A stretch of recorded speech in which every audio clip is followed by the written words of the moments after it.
Hello, Adam. Stephen Downs. How are you doing? Well, I feel like I don't hear your voice often enough. But today is a delight because I get two of You my know, it's a spirit two-way brothers. it's a two-way street, Well, Adam. So hey, it takes two to tango. That's true. That's true. What about all those missed texts and missed calls, huh?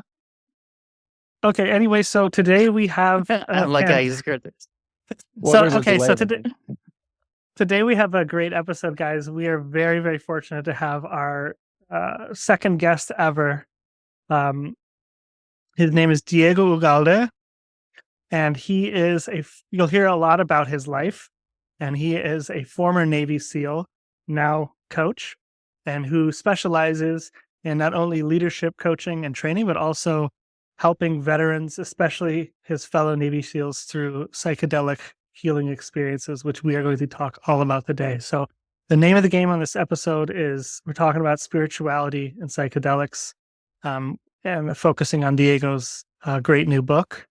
And I will let Adam do a little bit more info. Yeah, I just want to share a proper bio here. Diego's an amazing person, just on a personal level. Um, Diego was at my wedding. He is a brother from another mother. He is one of the most kind-hearted, powerful veterans that I have ever known. But just to do him justice, I want to read this bio. Diego Ugalde, a distinguished author and Navy SEAL veteran with over 15 years of service alongside America's elite warriors, is a founder of the Trident Approach. Diego has dedicated his post-military life to coaching executives, mental health clinicians, athletes, and veterans, guiding them toward deeper self-awareness, authentic connection, and transformative leadership. Also, as the creator of Warriorside, he's expanding his mission to reconnect America through the power of storytelling by having veterans take the stage to tell their deepest, transformative lived experiences in an effort to connect with community. Diego's unique blend of military experience and personal growth through elevated states of consciousness continues to inspire countless people to live and lead with purpose and resilience. I can attest to all of that. Diego, you are a gift to humanity. With all that said, is there anything you want to say? Welcome. Welcome, Diego. Well, we've been talking about this, I think, since the wedding, I think. And I'm so happy to be here. Adam, absolutely. Brother from another mother. In fact, Stephen and I were arguing about who was your best friend. Remember, he was walking by our table. We're like, hey, whoever he looks at first is like the one he loves the most. And he looked at me first. And I was like, see, what's up, dude? And then he said, hey, Stephen, you ever heard of a C-130 Spectre? And I said, you're his best friend. You're his best friend. No question. That's funny. Well, we're glad to have you, Diego. So most of our listeners, actually, I don't know too much about our listeners, but I do know that our podcast is about spirituality. In particular, it's about spiritual visionaries, people who in the past have broken barriers, people who have gone beyond the confines of traditional spirituality. We have a lot of mavericks that we talk about. And you, sir, are an absolute maverick. You have dived into psychedelics, recognized its healing potential, but you've also clearly bridged psychedelics with the spiritual journey. And so maybe just to start off, I want to just highlight one particular story that really got me interested in that bridge that you talk about. And first of all, before we go into Diego's book, for all those watching and listening, is called Leading from the Deep. This is how it looks like. I'm holding it up for those watching the video. Leading from the Deep. It's fantastic. This is the hardcover. I also want to say Diego recorded himself reading this book. I highly recommend the Audible version of it. Diego has a fantastic reading voice, and there are many times, in particular, one that I'm going to ask you to talk about, Diego, where you can hear his voice crack from the emotion of the awakening and healing that happened. I've never really heard an author wear his voice on his sleeve, so to speak. I was in that moment with you. And in particular, I want you to talk a little bit about Heaven and Hell is Within, your Ibogaine experience, where you first encountered ego. And we're kind of going in the deep end right now, but Diego, Yeah, we're just jumping right in. jumping right in. What? Okay. What was that like for you? And like maybe you can tell us why you decided to do that in the first place. Maybe I'm going to request a little bit of context first too, what Ibogaine is for those who haven't read the book and what's going on here. Yeah. Diego, why don't you say a little bit about it? Give us a little context from your own words. It's so funny. I used to be in a band, and one day I was the lead singer. I didn't play any instruments, and I created a set list one day. And one day I started off with Police, So Lonely. And when the band showed up and they saw the set list, they all freaked out. They're like, dude, give us a chance to warm up, bro. It's like a super hard song, like it wasn't even on my radar. And Adam's question just like right out to me, like, there's no warming up, dude. We're going to Ibogaine like right now. Let's go. Okay, let's go. We're getting serious. All right. So Ibogaine is like a derivative from the Iboga plant, which comes from Central Western Africa, or like Gabon. And the Bwiti people, BWITI people from that region, use it as kind of like a coming of age medicine for the boys and girls who are coming into adulthood. And it's some people call it the grandfather. There's a couple of other grandfathers in the space of psychedelics, but this is one of them. And there's different medicines have different time periods. Ibogaine is one of the longer ones that I'm aware of. So 12 to 16 hours is the journey in this medicine. It's called an neurogen, which is like a very cool word for me, which is basically it incites like a dreamlike state. So you are in a dreamlike state, and at the same time, you're fully aware that there are people in the room. Doctors are there. It's also the most, as far as I'm aware, the most dangerous psychedelic there is. But as long as you do like a cardiac stress test and you pass that, and you're not on any opiates, you're not, you don't have a ton of alcohol in your system, it's totally safe, especially compared to all the other medicine we have available to us through our local pharmacies and all that. But it's a very, very, very powerful medicine. And one of the big ones, one of the heavyweights for sure. And it does have heart. But sometimes it doesn't feel like that.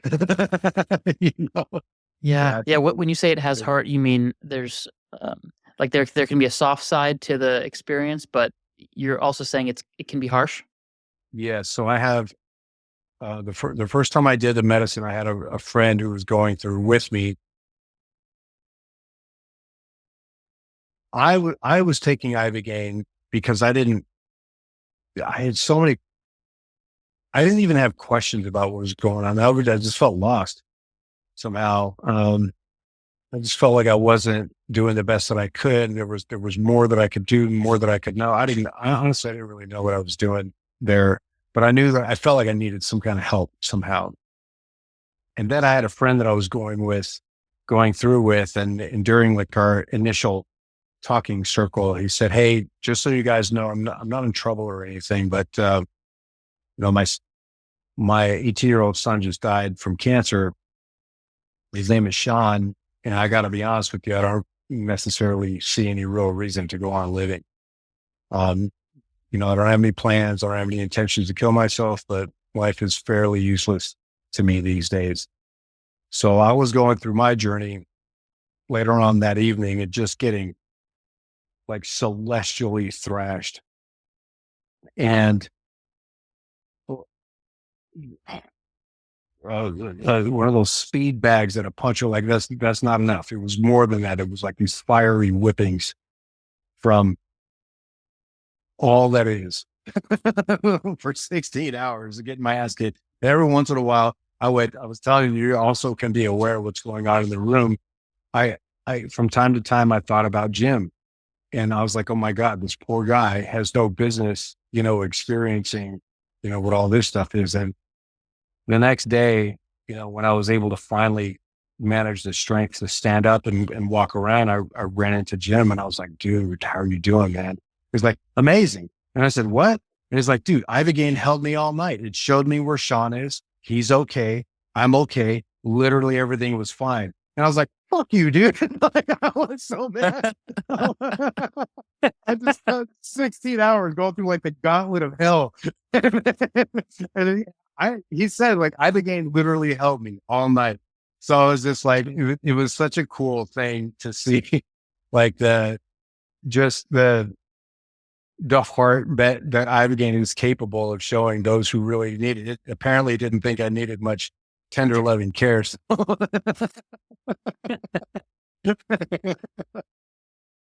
Wow. Yeah. So I'm curious, why do you think you spoke to this in the book several times? What have you witnessed in terms of the positive healing effects of psychedelics? Why do veterans turn to psychedelics? Nothing else works. Not really. Well, that was a broad statement. Partially true. But our current approach to mental health, whether it's veterans or trafficked girls or whatever it is, abused boys, is just broken. It's the best that our approach is capable of. But the interesting thing is that you could be in psychedelic space, and there are mental health clinicians that go into, they went through the MDMA assisted therapy course in New York through MAPS. And there were a bunch of mental health clinicians there, and they all said in one way or the other throughout the course of the week of training, I had to come to finally admit to myself that what I'm doing isn't working. It's not helping people. So there are those who actually know, and there are those who are afraid of admitting that all the time they spend in school, all the work that they're doing, all that thousands of hours that they've got, they're just afraid that it's not actually doing what they wish it would do. But there are other people who are able to reach past that and come to an honest assessment of, listen, this isn't working. So the reason why I said it works, it doesn't always work, and psychedelics are not for everybody. We're trying to fix the thinking mind. In other words, so there's two types of suffering. There's physical suffering and there's mental suffering. All of mental health suffering comes from the thinking mind. All of it does. And so, as far as I can tell. So, Einstein has that saying, we can't fix the problem with the same line of thinking that we use to create the problem in the first place.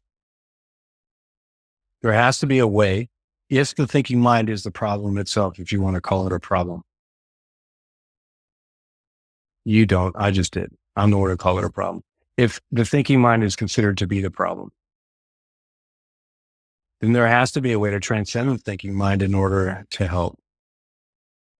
So it's not necessarily psychedelics per se. The whole idea is elevated states of consciousness. Psychedelics are a way. They're a powerful way, but they're not the only way. Meditation is there. You don't need psychedelics at all. You can do all this. You can learn all this. You can come to understand all of these things and more through meditation. Holotropic breathing, which is you breathe a certain way for 30 or 40 minutes and you're gone, just like psychedelics, and some say even deeper. Sensory deprivation tank. Joe Rogan has one of his podcast episodes where he talks about how he went deeper than he's ever done in his whole life in sensory deprivation tank, even more than psychedelics. Near-death experiences. There's a lot of ways to get to these places. Eckhart Tolle, he just got there just from deep massive, profound suffering.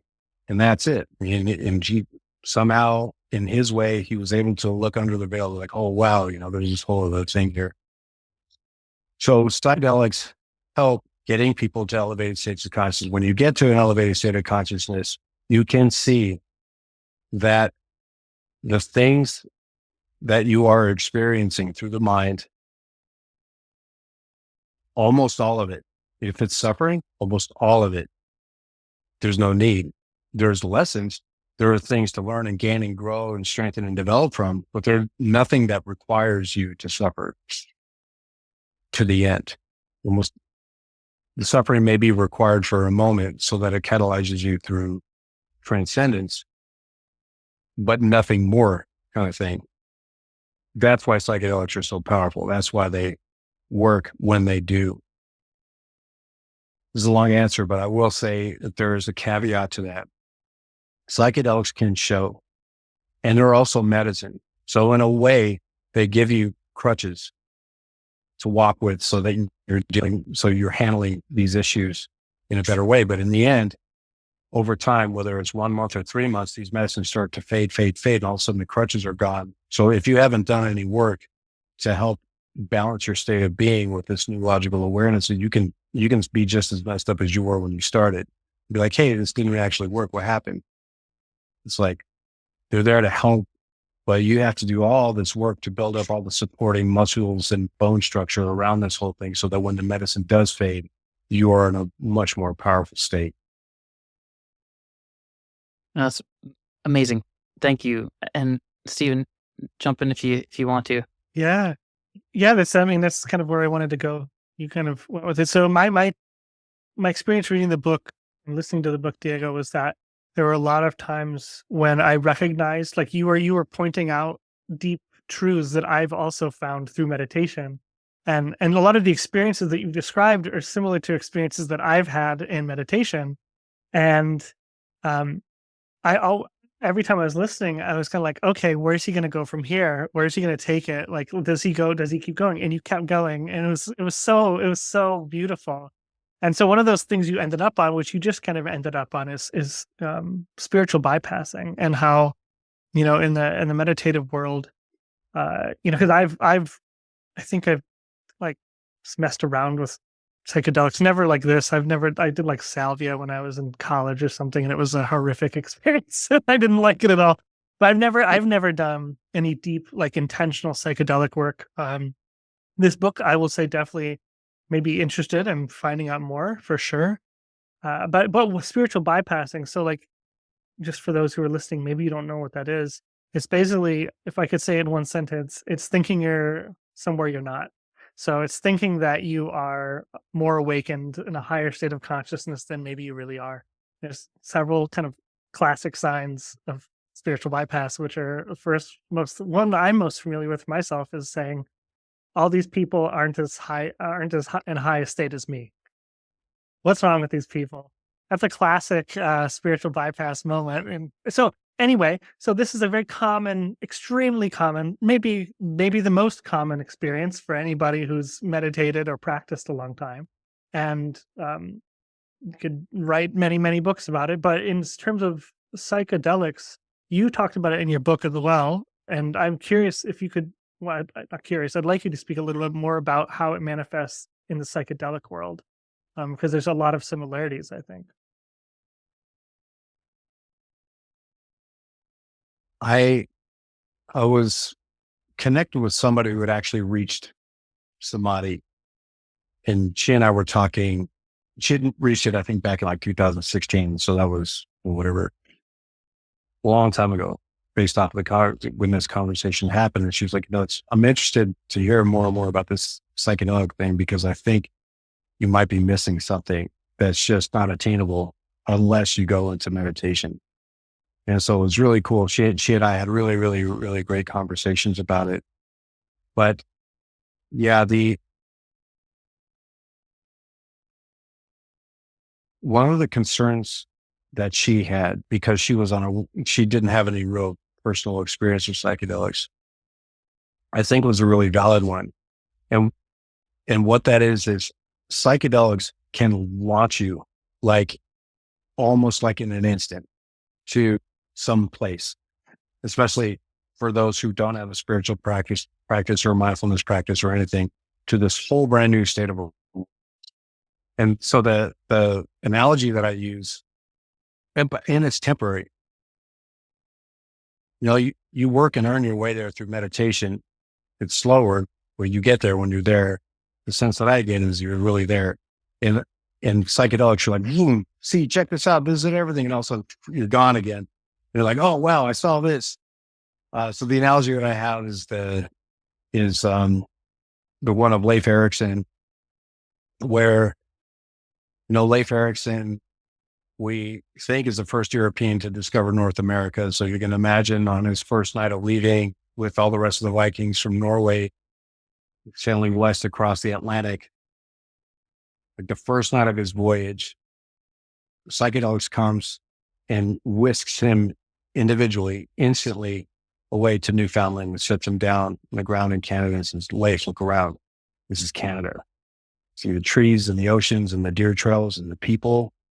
Here, bend down, put the dirt in your hands and rub it around. You see, this is Canada. You got it? All right, cool. And then it brings him right back to the ship. And I think that that's what psychedelics do, because it's still up to Leif to manage his crew, to maintain his equipment, to navigate the seas, to get to Canada.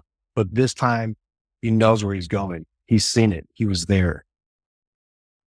There's a lot of people, I think, and I really do think that this is just a normal function of any kind of spiritual growth, of spiritual bypass, is to have the illusion that you're still in Canada when you're not. So Leif is standing up in the ship and just being like, hey guys, we made it to Canada. Woo, check everything out. And everyone's like, what are you talking about? There's nothing but ocean everywhere. And I think there's a couple of reasons for that. One is that the experience can be so powerful that people don't know how else to respond. Like, this is the realest thing. This is still here. I have this life transformational experience. No one can tell me any different because I'm the one who's experiencing this thing. And that may totally be true. But like I was saying before, every medicine kind of stays in the system for different periods. But once that medicine fades to like such a low level, there won't be any question that you're no longer in Canada. They're like, whoa, what the heck happened? And this is what we were talking about before, about building the muscle so that you kind of stay there as long as possible. The other thing is that I find a lot, I don't really know how effective psychedelics are. This is why I kind of had that hesitation when I said, oh, because they work. It was like, no, I'm not sure. And the reason why is there are a lot of people who turn to psychedelics because they don't know what else to do. Literally everything else failed. And if they admit to themselves that even this whole transformation, this whole thing, if that doesn't work, then there's literally nothing else for them to work and everything has failed and they're not going to make it. So I think that there's a percentage of people who go through the psychedelic experience and for all the reasons, lie to themselves and other people to how powerful these things are because they fucking need it to work. So I'd be really, really curious to see, because when I got into the space to begin with, they were like, dude, you do this one time, you're done. That's it. You're good to go forever. And I haven't really experienced that. However, for the people who do the work once the medicine is over, I see people make these huge launches that I haven't in other arenas. Do you talk about doing the work? And I think that's where the meat of the conversation is in terms of where the spirituality of psychedelic work is. I'd love for you to share, what do you mean by the work? And is that the same thing as what you talk about in the book, integrating the experience or integration? Could you speak to those two things? Yes, the same thing.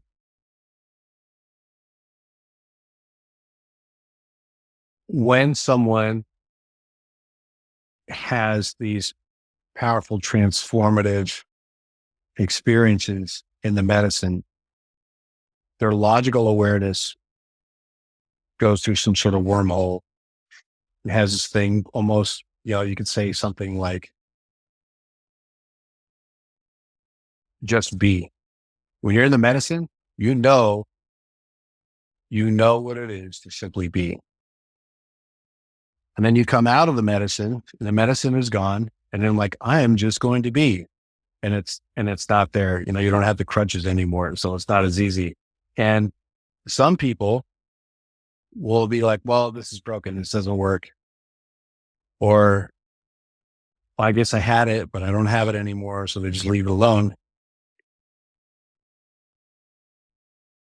And then there are other people who choose to do the work. There was something there. I know it was there. And now I have to spend as long as it takes to get from where I am now, because I'm not able to experience that, to where I actually am able to experience that completely absent of the medicine. What do I need to do in my life so that I can actually experience the simple state of being absent of the medicine? And so meditation is part of the work. The other things are recognizing, a lot of times psychedelics can bring into the awareness habits or whatever it is that somebody might be experiencing that's confining or limiting their life. When you learn those things, you have the opportunity to take those lessons in your day-to-day life and start to make changes and implementations so that you're correcting, you're actually doing something about your state of being. So in essence, the end state, there is no end state, but the objective of integration and doing the work is to bring your state of being into balance with your logical awareness. For example, it's not supposed to matter to me that somebody said something mean to me on social media. Spiritual bypass would say it doesn't at all. Like everything is fine. I'm totally cool. Like there's no problems at all. But once you go past spiritual bypass, I'm like, no, that really, really bothered me. Doing the work is like, oh, what is it about me that's contributing to the situation as it is? What is it within me that I need to fix in order for this to genuinely not be a thing for me? And a lot of times, some of these things go back to childhood wounds or fears or whatever, pushing through those things, building the muscle structure around that particular thing. And all of a sudden you read this nasty thing and it's just words and it doesn't mean anything. Like genuinely doesn't mean anything. You don't have to fake anything. You don't have to do anything. It's just there, just words and they're gone. That's doing the work. Yeah. And the truth is, I think a lot of these things can almost it seems to me like a lot of these things can take a lifetime to really, really, really, really understand. It's a lot of work, but worth it. Yeah, that's beautiful. And that's exactly what I was hoping you would share. It seems like one of the first barriers to really doing the work and getting to that place is something that you talk about over and over again, which is facing fear. Mhm. And I'm very curious. I mean, you feel free to share an experience where you think it captures that, but there's a way that you describe it that is, first of all, you there's a title of your chapter that I love. You say fear is the school bell, right? Like it's time to learn. It's time to go to class. Absolutely love that because it redefines fear. But you also have this way of describing how you face fear, like you're bearing yourself fully, you're totally present, you're not running away, and it's sort of like I feel like the courage that one thinks of when one thinks of a SEAL is now redirected not towards an external enemy, but towards the ability to face fear fully. And you talk a little bit about that. What if we could train our SEALs to be spiritual warriors? I really liked the approach you took. So could you tell us a little bit about how do you face fear in life? Like what's your mindset? How do you approach it?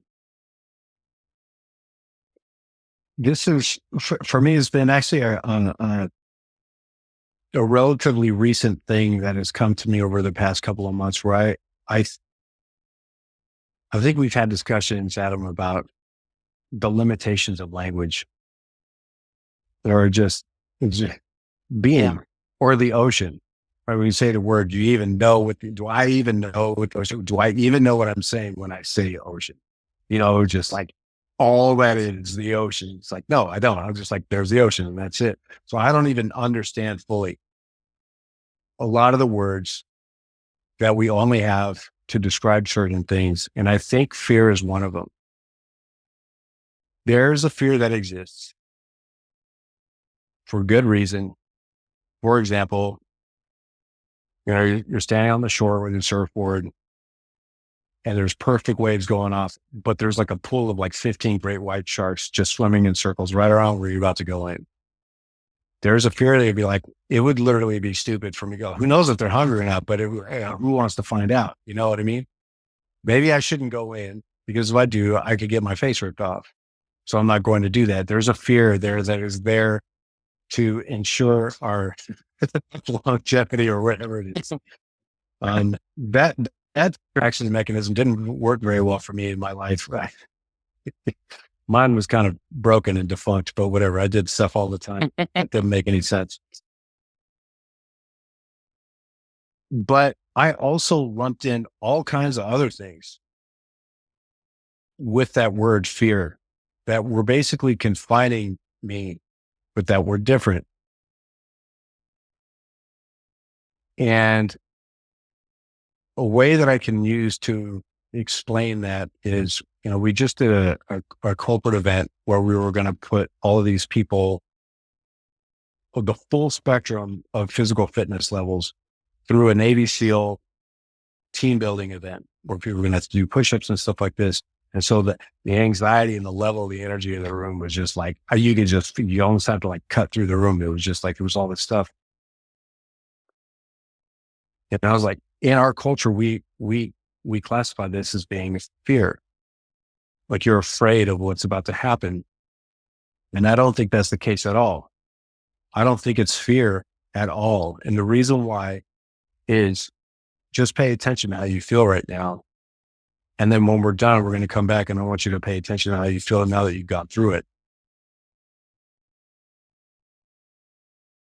There's a feeling that's in your chest and your stomach that might feel like tightness or anxiety or whatever, but it's not the same as you feel when you're afraid.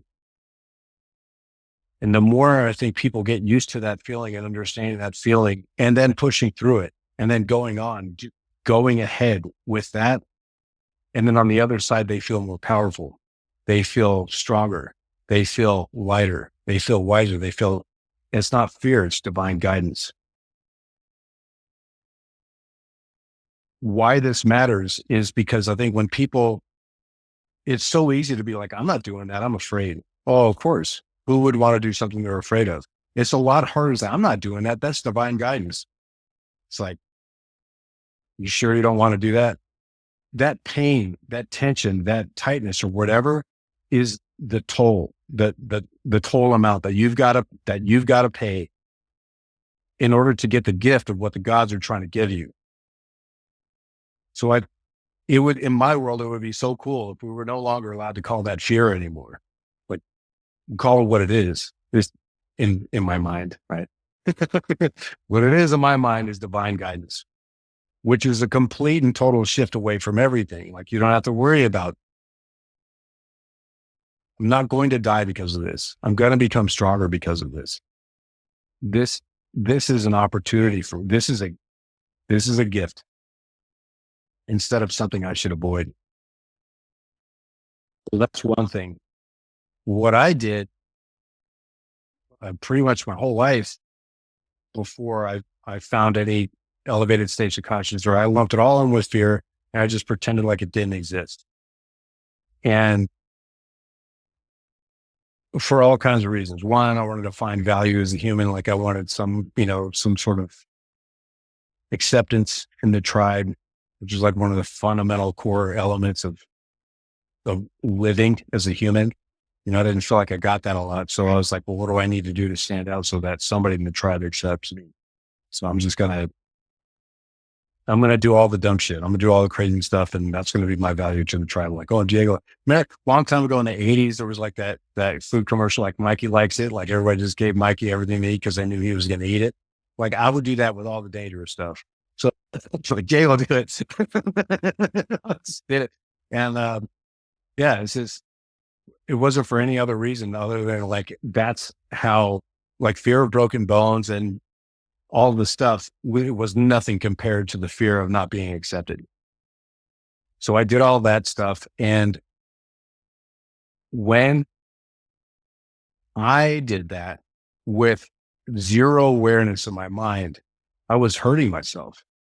I was physically hurting myself because I didn't realize this on any logical or level of awareness or anything at the time, but I wasn't loving myself.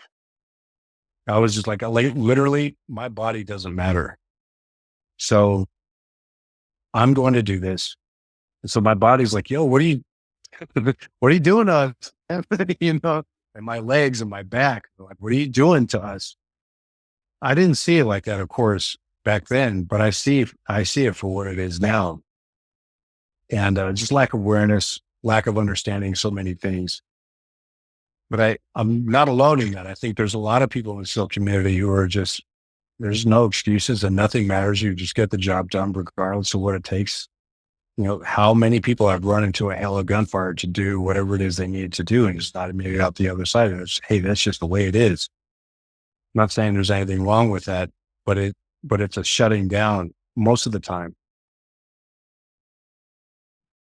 I can go on and on about muscle memory and all these things, but yeah. Do you think there's a way? So, I mean, just that last thing you said, there's a lot of ways, a lot of places I could go from here, but the last thing you said, you know, you do it because you have to get the mission done. And I'm sure there's a bit of an attitude of like, hell yeah, I'll do it. Like, let's get in there. Right. Let's get into the fight. Do you think that there is a way for those same people who are meeting the standards of the SEALs in terms of, you know, let's say their combat capabilities, for lack of a better, their attitudes, is there a way for them to go into those situations and still be open to fear and still do it in a balanced way? Or do you think those situations are so intense that unless you are enlightened, for lack of a better word, you're going to shut down and block stuff out?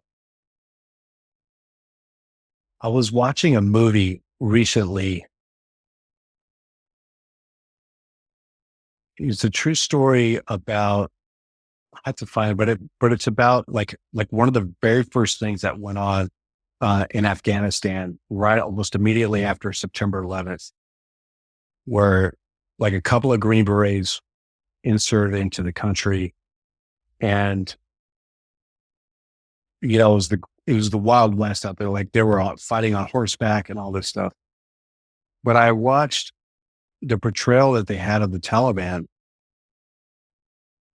and how, for example, Americans needed to live and the Taliban didn't care whether or not they lived or died. And I remember, I think it was Osama bin Laden said, well, that's the difference between the Americans. The Americans want to live and we don't care if we die or not. But that movie did a really good job in showing that. And I remember thinking back at the time when I was a SEAL, like these guys are monsters. They're insane. They're just, and then when I watched the movie just now, I'm like, they're the ones who get it. They get it. It doesn't matter. It's so funny, you know, how, and I'm grateful for being able to change, you know, because I wasn't that way at all. And in other words, when I say they get it, in my opinion, when people who deeply, deeply understand, or maybe not even deeply understand, but understand more than we generally do in art, it seems to me that this is not our only go around, that we continue, you know, what exists always exists. It cannot ever unexist. And the point is not to behave in ways in which are not aligned with yourself. The point is to be as you are, no matter what, or it can be the point. But in my career, I couldn't even begin to even try to count and tell you how many times my mind just shut off. And I was just about to get into the point before about muscle memory. It's like a place to strive for in the SEAL teams, muscle memory, where you do something so often in the same way every single time that you can literally complete a whole entire house run almost without thinking. It's just like, how did I get here sort of thing. But you performed on a high level. I think it's that checking out that contributes to the pain, that so much of the pain and trauma that SEALs experience throughout the course of their like shooting people or whatever it is, doing anything negative against anybody, including themselves, or just shutting down. That when you learn, if you learn the same thing I wouldn't say that you would, but what I learned was the important thing is to, like I said before, just allow yourself to be as you are. And you can also, what comes to mind is like the samurai warriors from back in the day, where literally everything that they were doing, every movement wasn't a shutting down. It was a opening of the mind, opening of the entire state of being. So when they were in a sword fight, they could be engaged in the sword fight and know everything that was going on around them also. There's a book, the Book of the Five Rings, where I forget his name, but it's like the greatest swordsman in the history of Japan, where he's talking about you're not reacting to somebody swinging your sword down. It's just you are in a state of being with this person and you are moving with what's happening. You're not reacting to it, kind of thing. And in that way, everything is open. And this whole idea of like, I need to survive my way through here because otherwise I'm going to die it's not even there. It's not even part of the conversation. I am just being a whole other way. Yes, I think it's possible. Yes, I think if our military would go through that kind of training, that, the suicides and the mental health and the VA and all that stuff, those numbers would just like, but it's not for everybody. Yeah. I have met some people for sure. I don't care what I tell them. I don't want to hear anything about this. You can't arm wrestle them into this state of being. Yeah, of course. Yeah. But for those that are ready, man, there's so much good that could be done. It sounds like the difference between a dissociative state, which happens with trauma, right, versus being in a flow state, which is full peak performance, full awareness. You're totally grounded. At the same time, there's no you. There's no separate self. There's just the flow of the moment. That's what a lot of people describe the flow state as being. Yeah, that's. It sounds like that's the distinction that you're making. Yeah, I think I need to learn more about that. So like Mihai Csikszentmihalyi, like the father of flow, Yeah. who wrote all the book, he coined the term and all the things. It seems to me that there's a step because I've been in flow state in the SEAL teams plenty of times, especially like during our shooting competitions and all this, where the only thing that matters is like what I'm doing.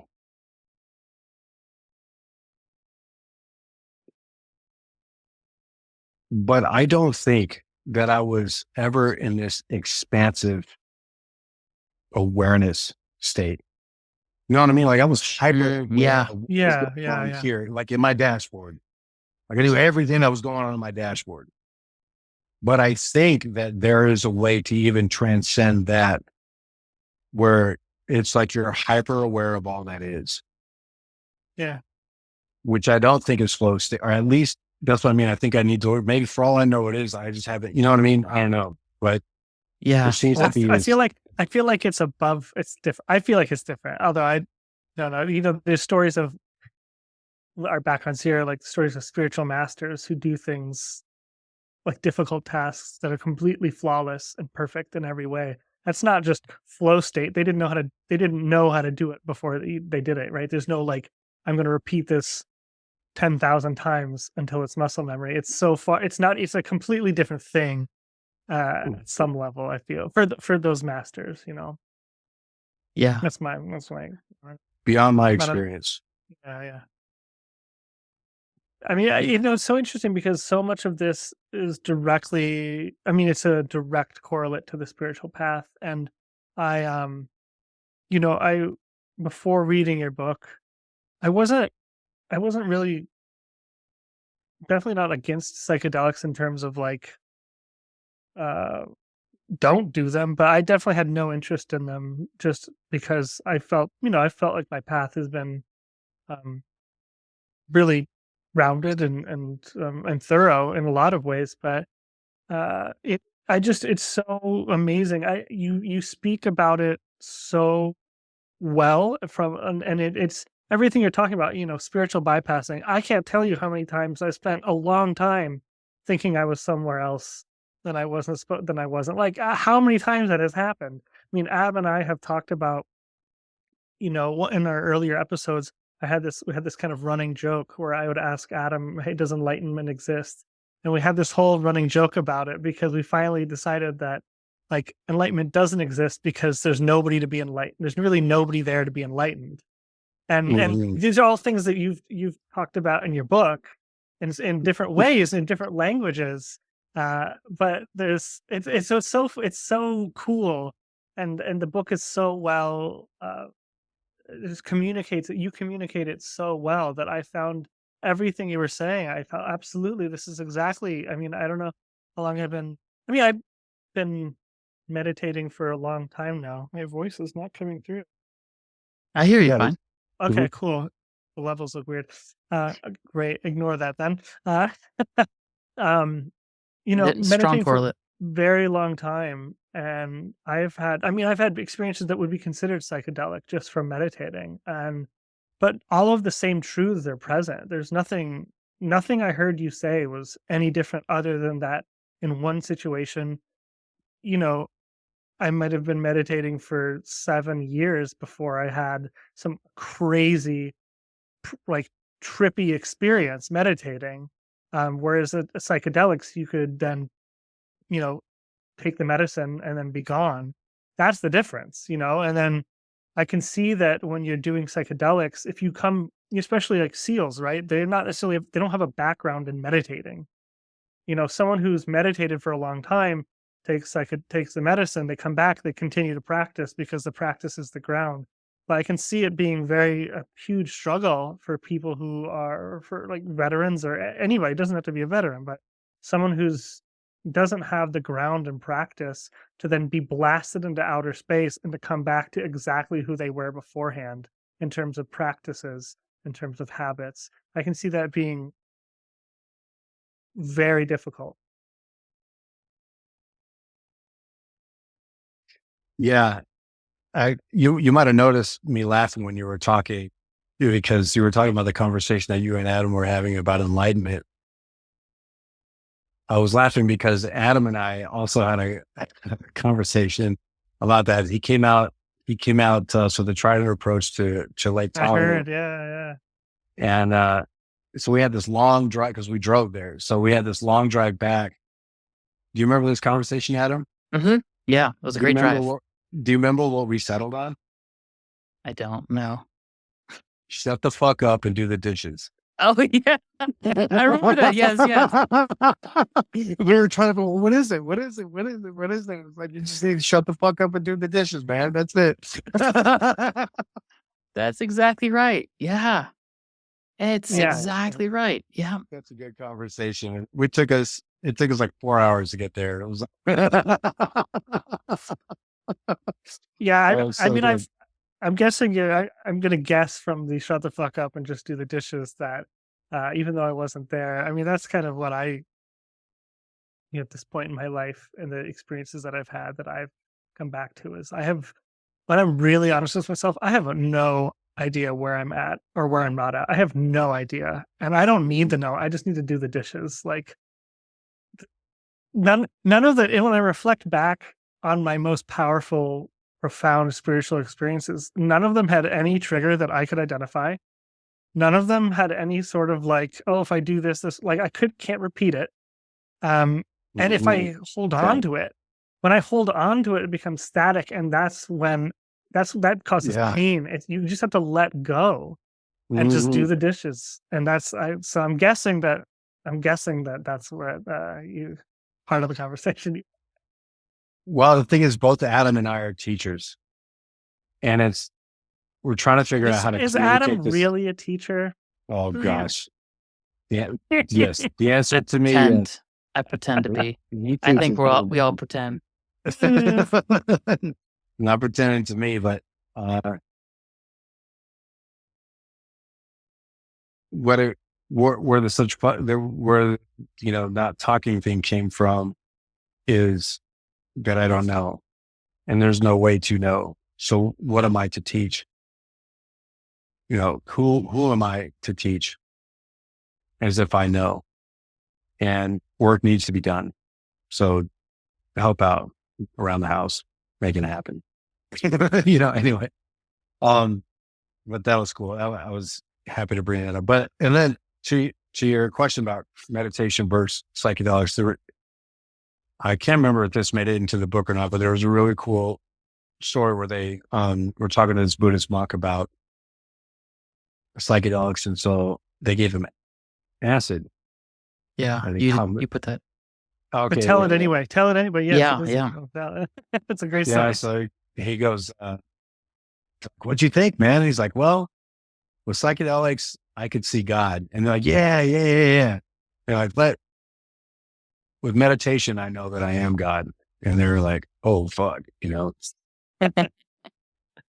And the way that I think about that is I've never experienced this, but in my imagination, I can imagine like there's like a Hollywood party with a bunch of screen actors hanging out and just being like, "Oh, you're awesome." Like, "Oh yeah, you're awesome too." And "Oh, we're all awesome." And all of a sudden the door opens and there's like a stage actor that walks in and they're like, "Oh shit, there, just be quiet." Just like the one has entered the building kind of thing, like the real serious one of it. I don't know if this is true. This is something that I imagine, but I feel the same way about like meditation and psychedelics. It's like the people who get to a psychedelic state through meditation, or in other words, 10, 15, 20, 30, or 40 years of meditation. Whereas other people like myself experience these states like in an instant in psychedelics. Like there's a difference. There's just no way around it. I can stumble into these experiences psychedelically speaking, but you cannot stumble into these experiences with meditation. You have to earn it. You know what I mean? Like you have to earn it. I think I could never know, but I think that I have experienced like the apex of a psychedelic state a few times on ayahuasca, where in other words, like I felt like I was like in the awareness of heaven, where I could see it out there, where I was in the room or whatever. And while I was there, I felt like I wasn't close enough. Like it was still, out there kind of. And it was very, very, very clear to me that there was much closer for me to experience. But I kind of tapped out. I pegged out in ayahuasca. It was just like, "This is all we got for you, dude. Like, what else you want?" And so I think this is what that girl was talking about, is like, you don't even know being in it. You know what I mean? Like you don't even know that. And I'm like, that I can wrap my head around, because I can't wrap my head around it, kind of thing. Yeah. And so,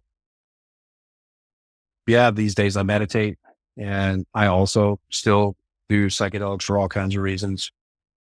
But it's still clear to me that I have more layers to remove to really, really observe myself as I am. I still have just there's so much. I mean, there are definitely, states of your comment about Leif Erikson. I mean, I've experienced that with meditation of being like sent to the end, and then you have to come back. And for sure, like I don't. I mean, I've the people that I've met that I feel like don't have any layers left are like on half a hand. You know, like, I can count them on half a hand. Uh, I it's really it's so interesting because psychedelics. I often encourage people when they're meditating to just stick with it, even though it seems like it's not working. If it seems like it's not working, I'm someone who had, before I'd even started meditating, I was reading a meditation and I popped out of my body. Like the first time I opened a spiritual book and it popped out of my body. And then I was like, what the hell is happening? Get back in. Like I was too, that was my first experience. That didn't necessarily set me up for like, oh, I must have more of this, anything like that. But um after that, when I was meditating, I didn't have experiences. I didn't really feel like it was doing anything for months and months. And then I started to actually see how the gradual, like we're talking about in particular shamatha, so like watching the breath, how that slowly started to like loosen its grip. And I think it can be really slow, but having a tool like psychedelics that can show you, or most people, because like you said, obviously it's not for everybody, and some people don't have good experiences, and they don't want to continue it. I think it's really wonderful that it's becoming part of our spiritual lexicon, because you know not everybody has to meditate their entire lives to have a deep and meaningful spiritual life, and there are people who can't.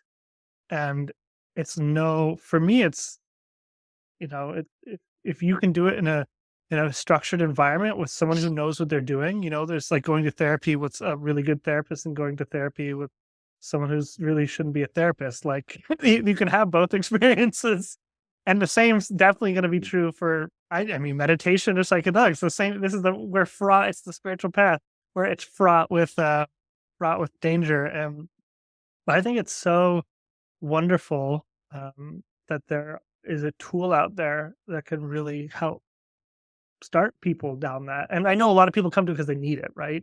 The SEALs, they need it. They need healing. And your descriptions of it were I resonated so strongly with them. I still, it brought back those moments of my life as well. So that healing that happens is without having done it myself. There's nothing in it that I would recognize that isn't exactly as real as anything that a meditator would have healed. There's not, yeah. So I think it's wonderful that we're now talking about this, and I think your book is at the forefront of people talking about it from a spiritual perspective. Interesting. Thank you. Adam. Yeah, I echo that. Actually, I think there's having been to a couple of gatherings where psychedelics is talked about. I think there's one very popular angle is psychedelic assisted therapy. It's basic psychotherapy, where trained therapists guide someone through a psychedelic experience. MAPS is an organization that's really spearheading that. And I think you're speaking to this, Diego. I know there's people that do it.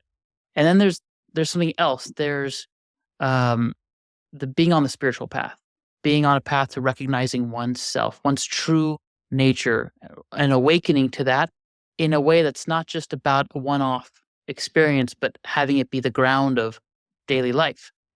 And with that, it's not just about the regular experience. It's about peace. It's about love. And you said something I thought was so beautiful because it holds all the truth and wisdom of many spiritual traditions in that one phrase. And you said, in one of your realizations in psychedelic experience, you said, love is the bloodstream of the universe. I love that. I love it because it's so visceral. And it also speaks to the truth That's the truth. And you say this multiple times in your book. You're not necessarily, and correct me if I'm wrong, you're not necessarily a proponent of everyone has their own truth. You said truth is truth, independent of what anyone's opinion is. Truth is truth. And I love that because for me, that's what spirituality is. It doesn't matter what your path is, whether it's psychedelics or meditation or chanting or praying 5 times a day. Like, there are different ways that we can walk towards God, towards heaven, the divine, sense of self. But there are core truths that exist across the board, and there is a truth, capital T. And I think love is absolutely is the bloodstream of the universe. I'm going to tell you something on purpose. I don't know how you're going to deal with this, but Get ready. Get ready. I got that from the movie Willow, where in the beginning, have you ever seen that movie? Yeah. Willow's Long time classic, ago. man. Long time ago. That was in the Long 80s, time I think. ago, yeah. So there was this this high wizard, and he was one of the I don't know what the proper term is, but it was the small people in the beginning. There were the dakinis in the movie, and he was looking for an apprentice to teach. And he was like, magic is the bloodstream of the universe. And that there are so many lines in that movie that just stuck with me. And I came out of a psychedelic experience being like, love is the bloodstream of the universe. So that quote was inspired by the movie Willow, by the high Aldwin. Beautiful. Yeah. Yeah. Hit the nail on the head. And the reason why I felt like it was necessary to say that is because I had my own experience in this, and there are so many people that I talk to that are like, how do I love myself? Like, how do I begin to love myself? How do I, discover, how do I start to build? How do I create?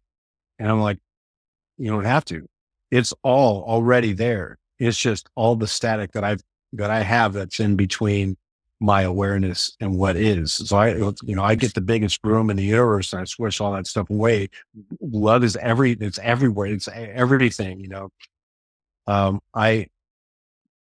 so yeah, anyway, you don't have to do anything to create it. It's already there. There are maybe many things to do to remove the static, but the love is there. And that's all there is, I think. So yeah, for sure. But funny. Well, it's good to know that it came from a reputable source. Certified. Certified. Yeah. By the high Aldwin. Well, as we're wrapping up here, there really is so much we could have touched on that we didn't, but Yeah, I feel like we're scratching the surface. yeah, it just feels like we're just scratching the surface with an hour. I like that we came back to the core truth that it really is all about love. And that we can come to these awarenesses through many different means. But with all that said, Diego, is there? I want to give you a platform here. Where can people learn more about you if they're interested in you, your work, the Trident Approach, and what do you have coming up? What's your next big project? So I'm mostly on LinkedIn, Diego Ugalde. I'm sure it's in the right up there somewhere. That's like my social media platform. I also do some stuff on Instagram. We're at the Trident Approach or Warriorside is where we do most of our other social media things. Our next big project coming up is we have we didn't talk about it very much, but with the Warriorside, we have veterans coming up on stage and telling their most transformative lived experiences.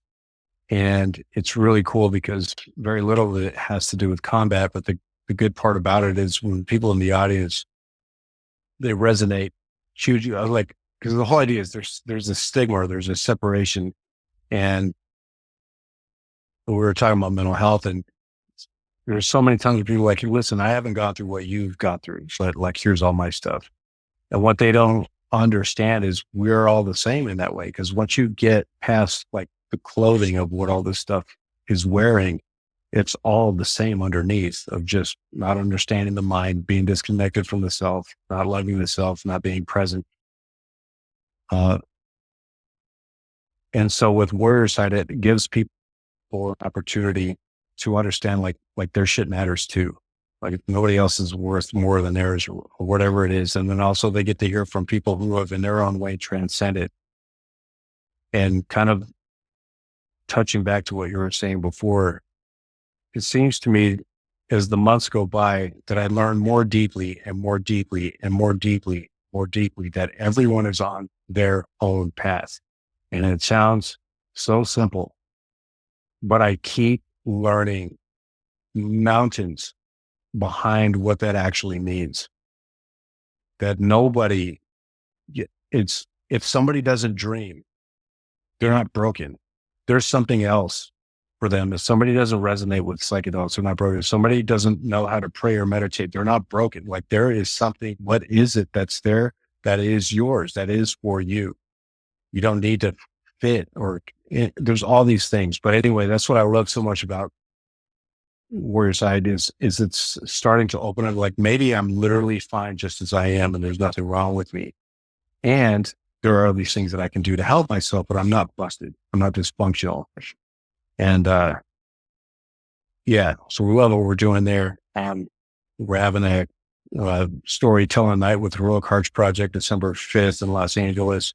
We have our huge thing a little later in March 29th at the House of Blues in San Diego. We're big production, lights and limousines and all that stuff. Bring your good clothes to that one. Yeah, those are the big things. I just got back from Peru doing another ayahuasca ceremony with veterans who were kind of going through it with the Heroic Hearts Project last week. So I'm always moving around, always having a good time and doing my best to be in alignment with what my path is. And so things are super great. That's awesome. Thank you, Diego. Thank you for spending the time with us and sharing your wisdom with us. Thank you so much. It's been an absolute honor and pleasure. Yeah, same. I love you both, man. You guys are good people for sure. All right. All right. See you later.